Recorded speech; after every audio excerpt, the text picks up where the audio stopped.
Living Water Church family, how are you? This is me, Jorge, again. Good to see you guys, or you see me.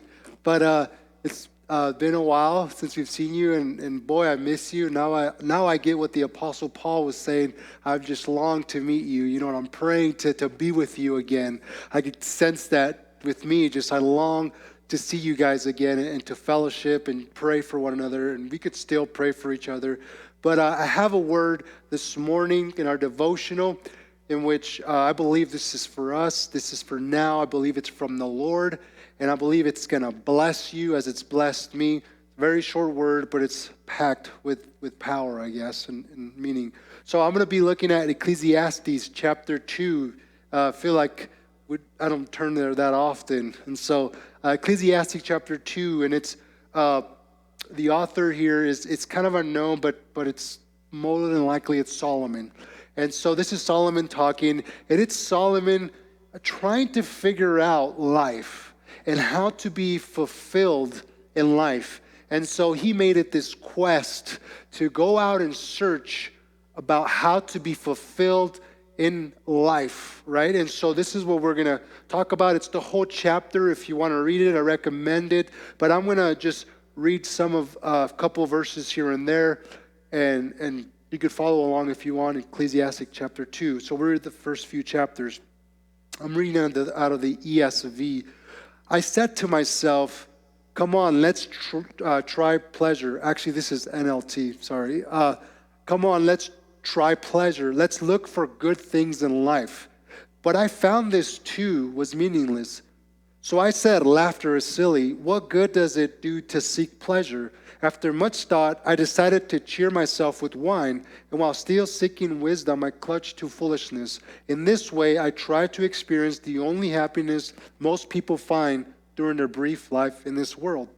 And so there he says, I tried to experience the only happiness most people find during this world. So he's trying to experience happiness, and he's trying to experience fulfillment and joy, right? And so as you read through these verses, there are quite a few things that he tried doing. It said, one of them, he tried it in good things in life. He tried it with wine to find fulfillment in wine. He tried it in building huge homes and planting beautiful vineyards, and he made gardens, and he made parks, and he also made a reservoir and an irrigation system to water all these plants, right? He also had many slaves, men and women, that waited on him. He had all these people that would do whatever he wanted whenever he just snapped a finger, right? He had all these people. He had a lot of cattle, more than any king before him. That's a lot. He also had great sums of silver and gold. And again, I'm just summarizing what this chapter is saying, all the things that he tried. Great sums of silver and gold that other kingdoms would bring to him. He also had hired wonderful singers, both men and women, so entertainers. He hired all these people. He had beautiful concubines, which is a no-no, but he had all the women that he wanted, that he could ever wanted, right? It says in verse 8 that he had everything a man could desire. Right? He had it all. But then in verse 11, he said, but as I looked at everything I had worked so hard to accomplish, it was all so meaningless, like chasing the wind. There was nothing really worthwhile. So he was saying, after all these things that I strived and worked and all these things that I've done, because it said that he became greater than all who lived in Jerusalem before him. That's in verse 9. And he said in verse 10, I denied myself of no pleasure. After all those things, he said, I find it meaningless, like chasing the wind. There's nothing. Like he could not feel fulfilled. But then he said in verse 24 and 25 through 26, he said, so I decided there's nothing better than to enjoy food and to drink and to find satisfaction in work. So he's saying to just be content is what I decided is satisfaction.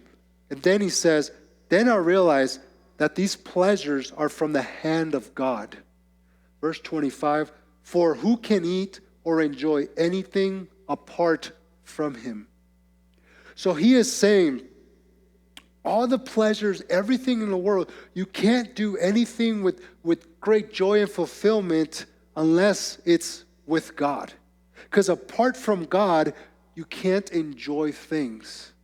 Right? And so it's saying, all the eating, all the enjoying, everything that you do, it only comes from him. And we can enjoy it with him, through him, because of him.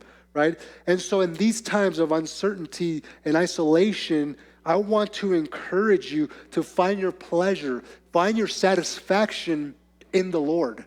That's the only place where we will find peace and we will find answers and we will feel fulfilled. And Colossians 2:10, it says, and in Christ you have been brought to fullness.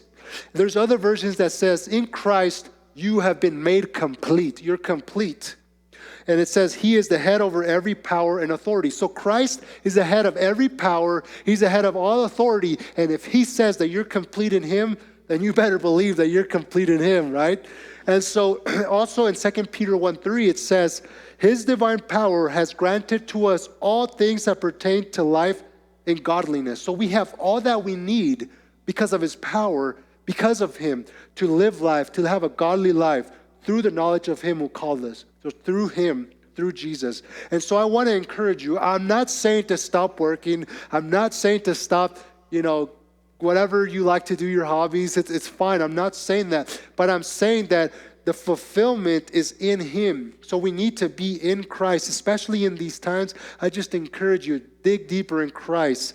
Go to another level in your relationship with him. It's in Christ that you're complete, that you're full, you're to the fullness, right? And so all the joy, all the pleasures are found in Christ. And then you can live your life from that place. And you would enjoy life so much more. You will have peace. You will have victory. You won't have anxiety. You won't have worry. But you will overcome the world because he overcame the world for you and he lives inside of you. So Living Water Church family, that's the message I have. In Christ, we have fulfillment. In Christ, we have all that we need.